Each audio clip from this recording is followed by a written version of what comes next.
Welcome to This Week with Old Sarge. This week, talking about that BMW Crew.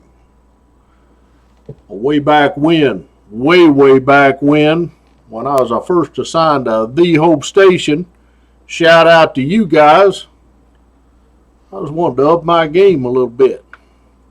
Getting tired of this shooting fish in a barrel kind of thing with the old radar all, tucked up in a nice little hiding spot and getting somebody for speeding and pulling them over. That's getting a little old to me, because I drive that interstate coming to work in my personal vehicle, and I've seen people out there driving like freaking animals.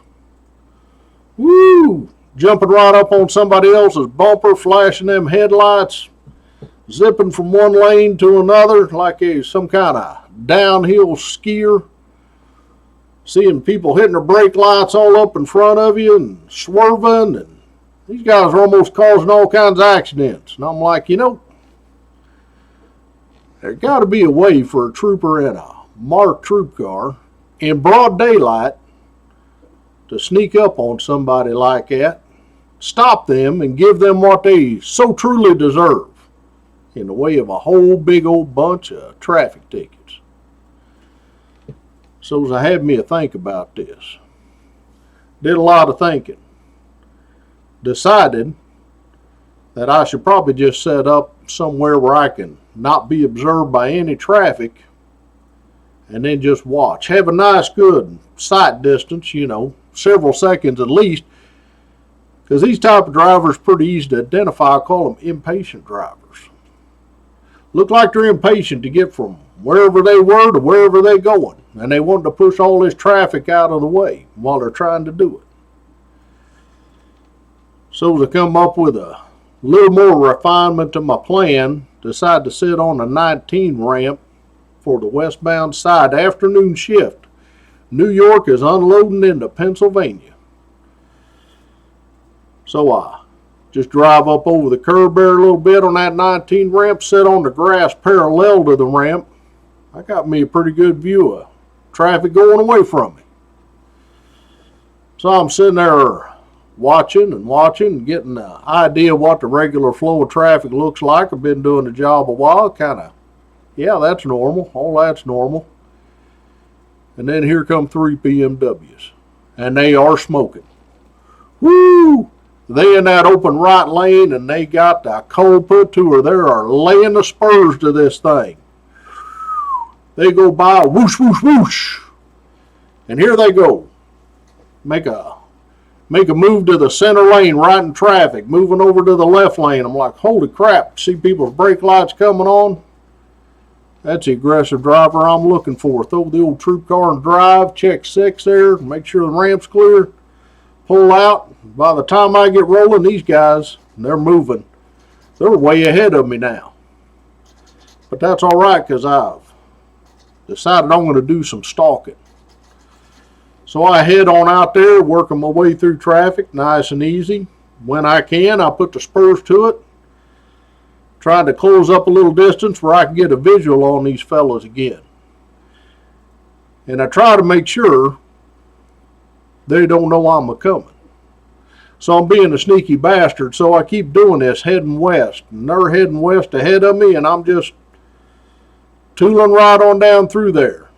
And then I finally catch sight of them going around a curve in front of me. So I keep hammering it, knowing by the time I get there, they're going to be over the top of the hill they were getting ready to go over once they finish that curve.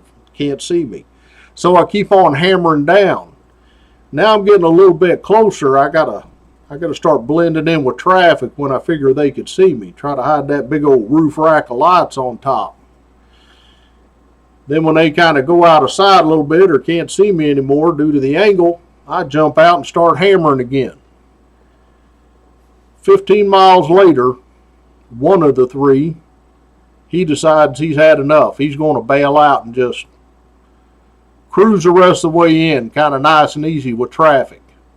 And I'm still hammering, trying to close up on them. Now, I got a good pace on them before, but doggone, they going so fast, I can't reel them in. I can only keep a doggone steady distance. Till that one old boy bailed out and slowed down. That's how I got him. Roll up behind him, hit the old emergency lights on, pull him over to the right shoulder, call a stop in, go up there and make my approach. Introduce myself, ask for the documents, he presents them. I take a look at the registration, and I'm like, who owns this car? And he said, well, it's a company car from BMW. I looked at the fella, kind of looked like he's got on mechanic clothes. Big old four-door BMW, immaculate, beautiful looking car. And I said, what do you do for BMW? And he says, well, I'm a BMW certified mechanic. We get cars to travel back and forth between, work and home. That's part of our little perk system at work. That's a pretty good perk system. Get a big old Beamer like that, that's got to be a lot of money. And he says, well, what'd you stop me for anyway? He's playing all innocent. I'm like, I says to him, you know how long I've been behind you? Whoa, he gets quiet. He got the guilty conscience. He goes quiet. He doesn't know how much I have seen of what him and his buddies were doing. He's like, no. And I said, well, I've been behind you long enough to get a pace at, it was 100 and something mile an hour, whatever it was. Seen a lot of unsafe lane changes, changing lanes with no signal, reckless driving, almost causing accidents on the highway. I said, whew, you're ringing the bell here today. And he's like, he's, got them wheels grinding pretty fast. And I said, what's up with them other two fellas? You work with them? And he's like, decision time. Does he take one for the team, or does he tell the trooper what's going on? He's like, yeah, I work with them fellas. We all three mechanics out there. I said, you race out here every day? Heading back to Pennsylvania? That's where your driver's license is. He's like, yeah. I said, well, all right. Appreciate your honesty. Go back to troop car, cut him a little bit of slack, but I crush him out pretty doggone good. Walk up there, mandatory court appearance required. Date, time, location's right on there. Drive safe, please. So now, got me one of the three. Go back to station end of shift, talk to my squad mates a little bit, tell them the intel I've learned here and what I'm going to try to do to fix this thing. He told me what time they get out of work every day. Whistle blows, they're gone. Figure about what time they're going to be coming through. I'm going to be laying in wait for them. And I was laying in wait for them. And I let my other squad mates know if I reach out to you that I'm behind these fellas, we'll work this thing out. See if we can't get them slowed down a little bit. So we'll come up with a little bit of a plan.